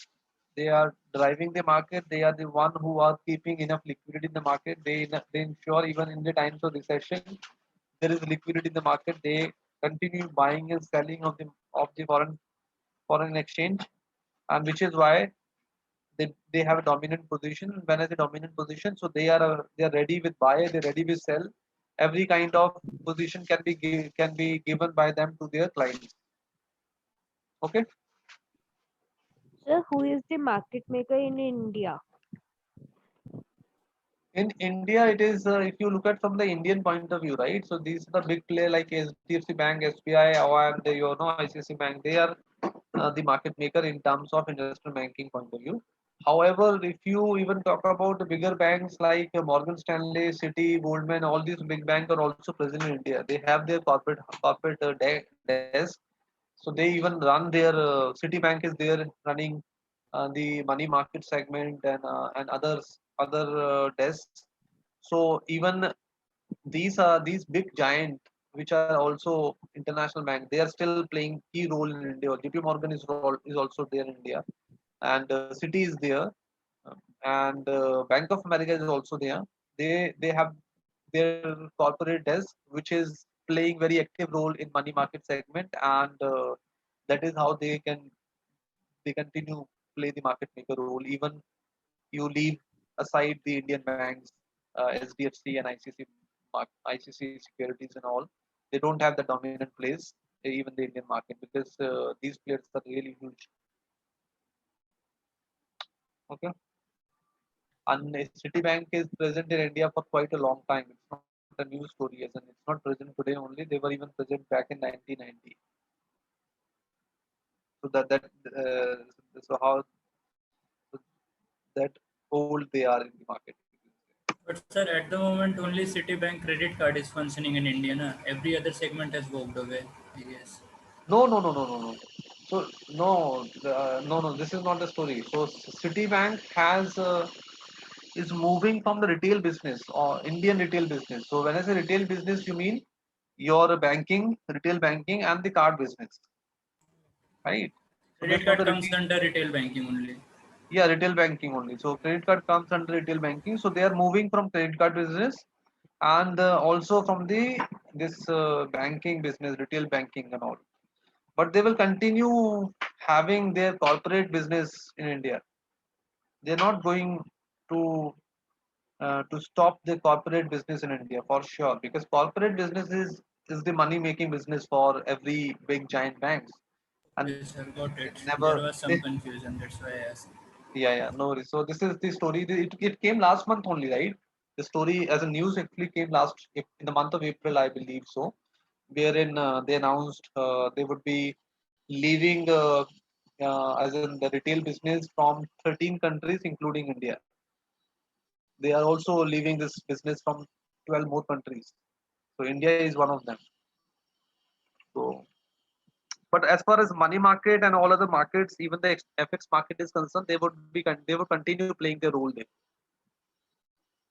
So what they do, market maker, they play the role of price maker. The other market participant play the role of price taker. So they play the role of price maker.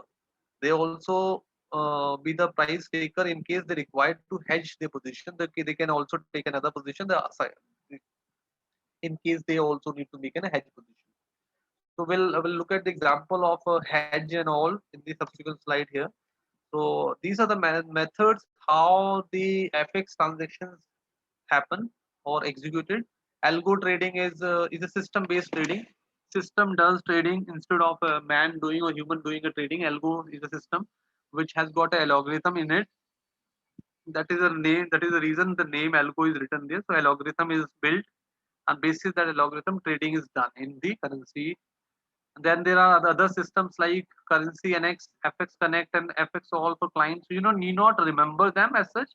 These are the systems which are used by the banks and the big players who are dealing in FX. So that's the reason, just to give you some names of the systems which are used by various banks and all. That's it. That's the only purpose of showing it there on this slide. As such, you do not need to remember by heart. You should have an understanding of the concept that you're doing, right? Because as such, if you not worked on any system, there is no point telling that you know about the system. So that does not help anywhere. But if you know, fine, that's good. So RBS, Reuters matching e-speed for interbanks, right? So these are the various systems. Bloomberg, you might have heard the term Bloomberg terminals and all. Telephone, email, then all these are the systems which are used for FX trading. You can say. Okay. What is capital repatriation? Once the fund manager decides to exit. Just hold on for a second, sir. Remittance, forex remittance, does it also comes under for FX trading or like No, that? no, no. That is not come under as in remittance would not come under trading. It's just a transfer of money. So that would not be called a trading.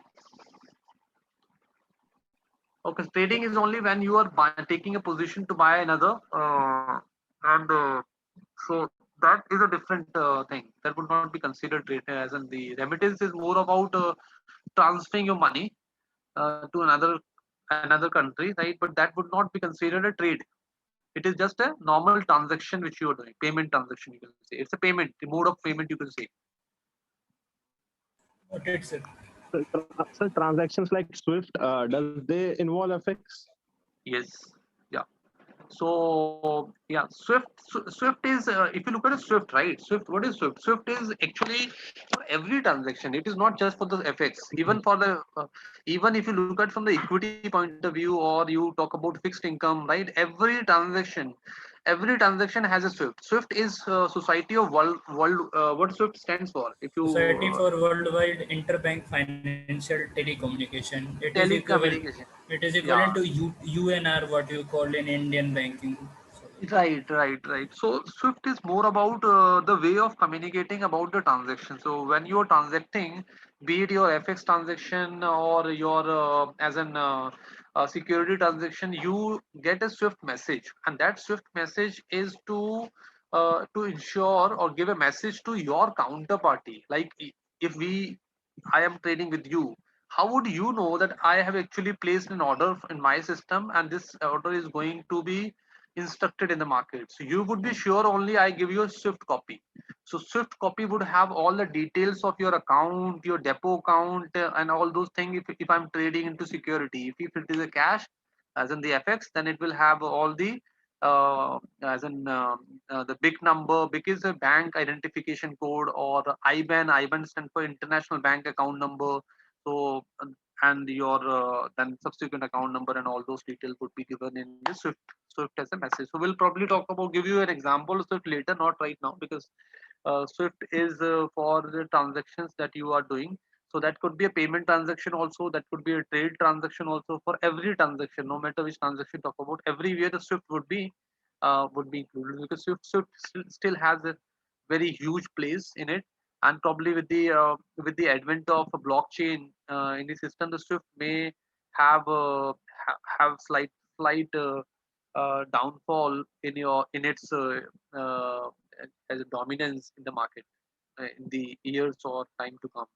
So that may happen, but not right now. Swift still holds a quite a solid ground and solid market. Uh, as of now, they started their business in 1970 something, and they are now by far the most dominant. There are many other platforms which give the same kind of Swift service. So there are uh, systems like Target One, Target Two. I'll probably talk about later, not but just to give you some information. I'm telling all this thing. Okay, let's move on. First, let's complete this. Then we'll jump on to all these things.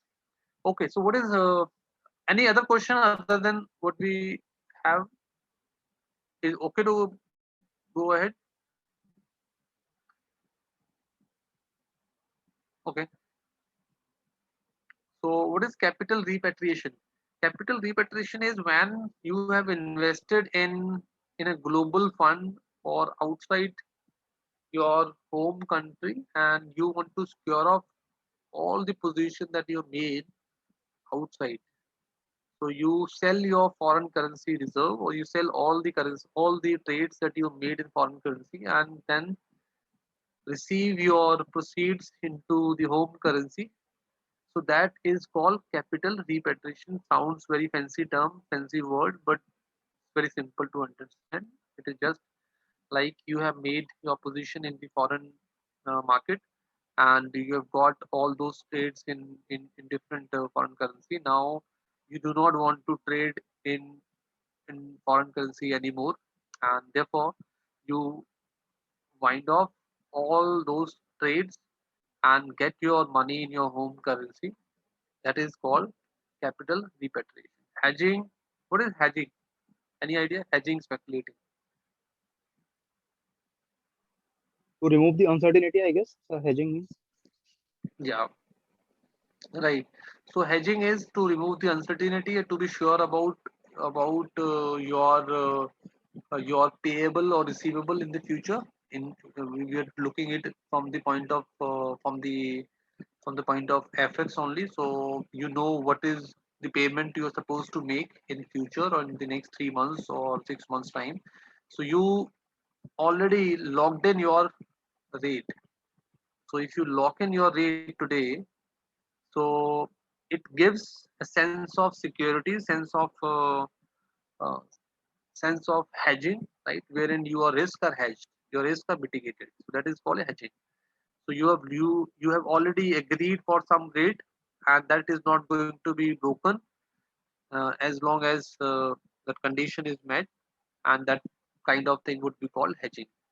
And speculating is something you are speculating, but you are not you are you are taking a trade with a hope or with your understanding, your gut feeling, maybe with your analysis also, but you don't buy any other trade on the back of the one first trade to cover your first position. So that means you're not, even if trade is against you, you are supposed to bear the loss, and if it goes in favor, then you are going to make profit. So speculating is more of you are assuming things will behave in a certain manner, and it may turn out to be as per your expectation. It may not turn out to be as per your expectation. If it is against your expectation, it means you're going to bear that loss. And if it turns out to be in your favor, then you're going to make profit. That is speculative. Any doubt, anything you maybe not clear, or anything you want to add, you want to maybe share your point? And arbitrage, what is arbitrage? Any idea? Buying and selling at the same time. Yeah, buying and selling at the same time in two different market, you would say. So that way you are able to make an advantage of the difference available in two different market, and that difference is your profit. So in one market, maybe something is available for 20 rupees. In another market, the same thing is available for 21 rupees. So you buy at 20, you sell at 21, right? So 1 rupee difference is kind of a profit to you, and that is how you are able to make an arbitrage position. But this is something, this opportunity is not available for quite a long time, because the market works on the principle of demand and supply. So the moment you start doing the arbitrage, you are increasing supply on the other side, right? So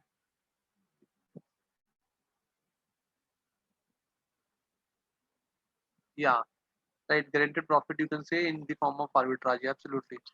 So that is arbitrage And so is. due to these algo trades, also this arbitrage profit is not achievable right now, because the computers can manage a slight change and they execute those trades. Yes, yes, absolutely. So yeah, algo trading is more of an advantage for big companies, because they have designed logarithm. Whenever they find even a minuscule opportunity of this arbitrage, they kind of go and do it, because the opportunity is just available for fraction of second only, maybe as in very short period of time. The concept, as I'm telling you, the market runs on the principle of demand and supply. The moment you see the opportunity for arbitrage, other player also see the same opportunity, right? So it is just about who can jump on that opportunity and grab it first. Because if you see that opportunity, that gap will be filled very soon. There would be a lot of supply coming on the other market, and that gap of 1 rupee which is available would not be available any longer after a certain as an after a few minutes, not minute, I would say, after a few seconds, I would say, rather.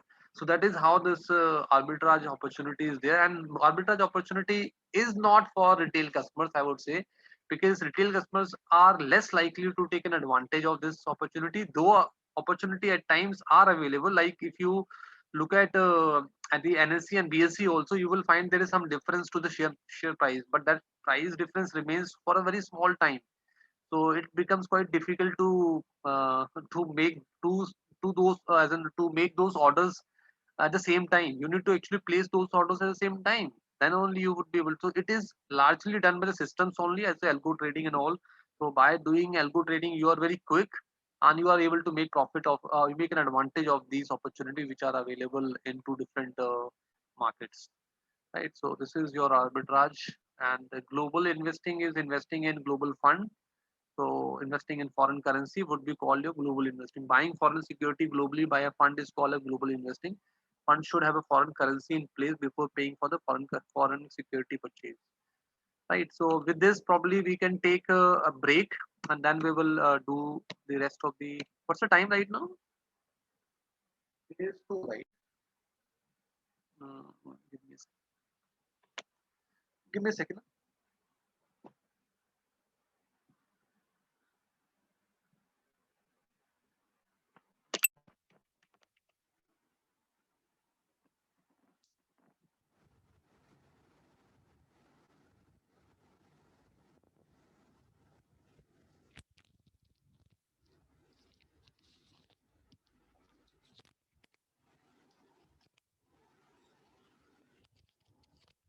Okay, so let us take a break, 20-minute break. Then we'll start after, as in we'll start at 2:25. That's fine.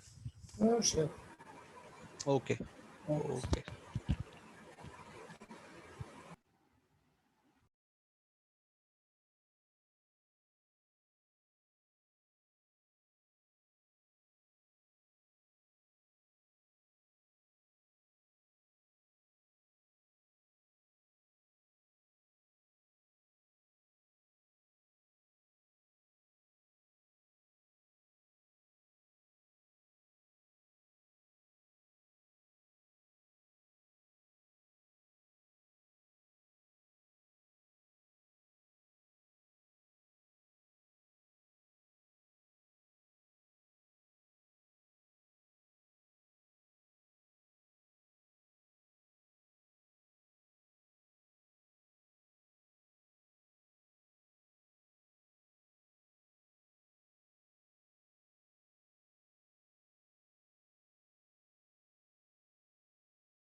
Okay.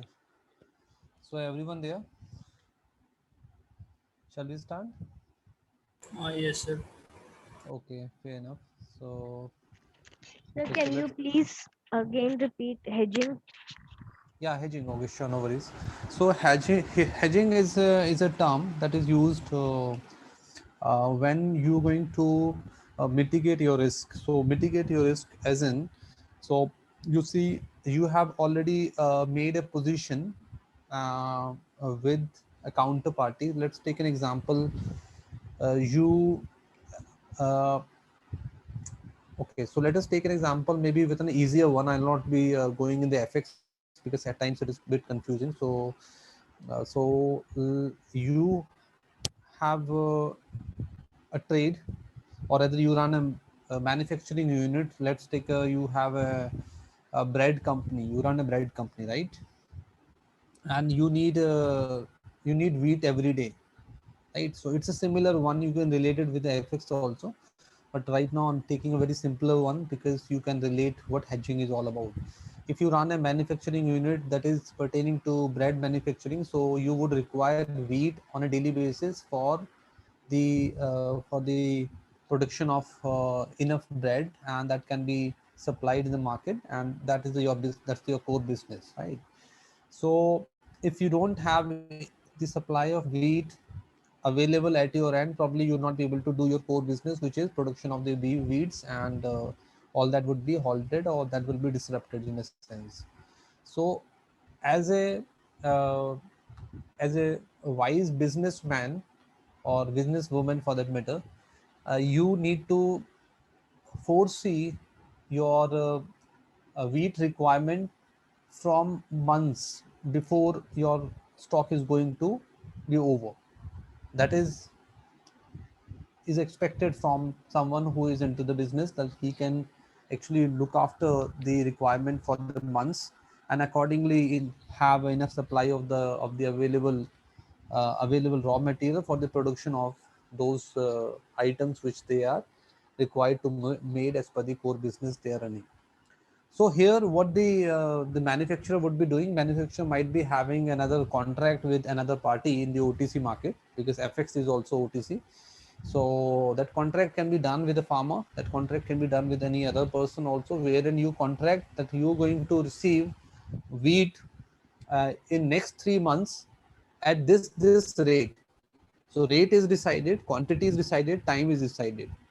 So when you decide rate, quantity, and time well before in advance, so that is kind of a hedging you're doing. Why you're doing hedging? Because you need to run your operation, you need to run your business, and therefore you are already making sure you have the raw material available at your disposal when you uh, at a certain time, or when you're going to consume all of your raw material. So next moment or next day you should have enough raw material available to continue your operation.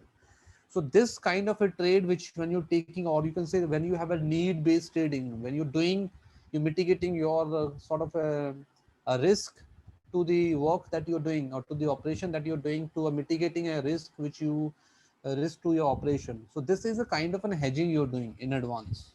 Hope it makes sense. Okay. Okay, so trader is looking at EUR USD rates and speculates the euro will strengthen in a month's time, right? So this is what the trader feels like. This is an example of speculation. Speculation means something you assume, something you believe it will happen that way. So your assumption might be based on certain information which is prevailing in the market, or maybe the gut feeling, pure gut feeling, right? It may happen that way also.